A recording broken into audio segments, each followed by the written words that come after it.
झारखंड के घने जंगलों और पहाड़ियों के बीच बसा एक छोटा सा गांव था। गांव शांत था, लोग सरल थे और जीवन अपनी धीमी रफ्तार से चल रहा था। बच्चे हर शाम मैदान में खेलते, महिलाएं कुएं पर बातें करती और पुरुष दिन भर मेहनत के बाद चौपाल पर बैठकर चर्चा करते। सब कुछ सामान्य था, जब तक कि एक दिन एक अफवाह ने पूरे माहौल को बदल नहीं दिया। एक सुबह गांव के व्हाट्सएप ग्रुप में एक वीडियो वायरल हुआ। वीडियो में एक अनजान आदमी बच्चों के पास खड़ा दिखाई दे रहा था। साथ में मैसेज लिखा था, सावधान, बच्चा चोर गिरोह आपके इलाके में पहुंच चुका है, अपने बच्चों का ध्यान रखें। बस यही एक मैसेज पूरे गांव में डर फैलाने के लिए काफी था। कुछ ही घंटों में ये खबर आग की तरह फैल गई। हर घर में यही चर्चा होने लगी। सुना तुमने, बच्चा चोर आ गया है। माएं अपने बच्चों को घर से बाहर निकलने नहीं दे रही थी। स्कूल में उपस्थिति कम हो गई। जो बच्चे जाते भी थे, उनके माता पिता स्कूल के बाहर खड़े रहते। गांव का माहौल पूरी तरह बदल चुका था। अब हर अजनबी शक के घेरे में था। अगर कोई नया चेहरा दिख जाता तो लोग उसे घूर घूर कर देखने लगते। डर धीरे धीरे शक में और शक नफरत में बदलने लगा। इसी बीच एक दिन दोपहर के समय बस स्टैंड पर एक दुबला पतला आदमी उतरा। उसके कंधे पर एक फटा पुराना बैग था और हाथ में पानी की बोतल। उसका नाम शंकर था। वो दूसरे जिले से काम की तलाश में यहां आया था। उसकी आंखों में थकान थी, लेकिन उम्मीद भी थी कि शायद इस गांव में उसे मजदूरी मिल जाए। वो चाय की दुकान पर बैठा ही था कि कुछ लोगों ने उसे गौर से देखना शुरू किया। कौन है ये, पहले कभी नहीं देखा, किसी ने फुसफुसाते हुए कहा। तभी किसी युवक ने अचानक चिल्ला दिया, अरे यही है बच्चा चोर, मैंने वीडियो में देखा था ऐसा ही आदमी। बस फिर क्या था, भीड़ इकट्ठा होने लगी। किसी ने बिना सोचे समझे शंकर का कॉलर पकड़ लिया।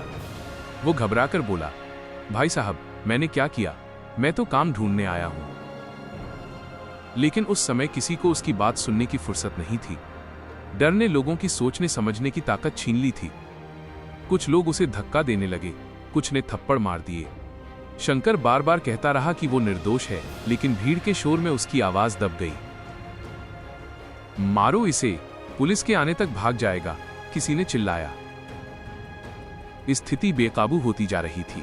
तभी वहां से गुजर रहे गांव के शिक्षक रमेश सर ने यह सब देखा।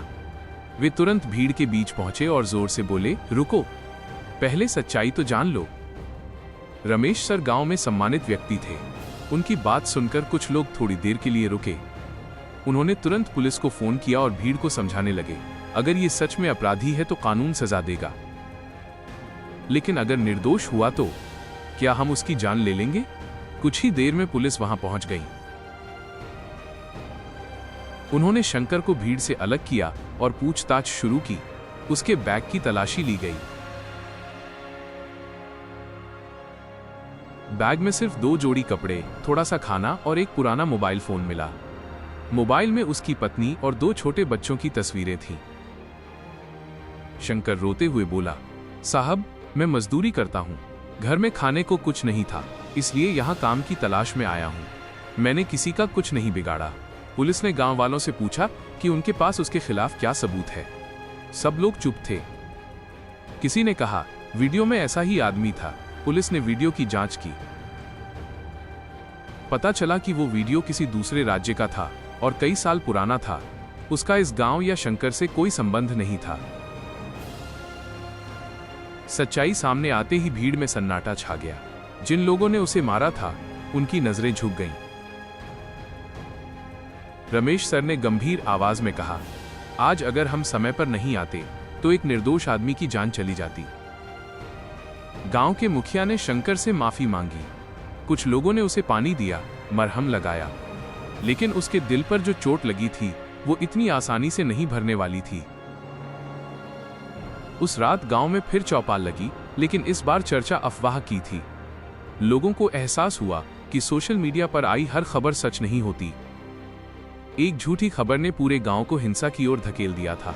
अगले दिन पुलिस ने पूरे गांव में घोषणा करवाई, किसी भी अफवाह पर विश्वास न करें, पहले सत्यापन करें, कानून अपने हाथ में लेना अपराध है। धीरे धीरे गांव का माहौल सामान्य होने लगा। बच्चे फिर से मैदान में खेलने लगे। लेकिन इस घटना ने सभी को एक गहरी सीख दे दी। शंकर को आखिरकार उसी गांव में काम मिल गया। कुछ लोगों ने उसकी मदद की। समय के साथ उसने गांव वालों को माफ कर दिया, लेकिन उस दिन की याद उसे हमेशा डराती रही। ये कहानी हमें याद दिलाती है कि डर और अफवाह इंसान को अंधा बना देते हैं। जब भी हम बिना सोचे समझे भीड़ का हिस्सा बन जाते हैं, तब इंसानियत पीछे छूट जाती है। अफवाहें सच से ज्यादा खतरनाक हो सकती हैं।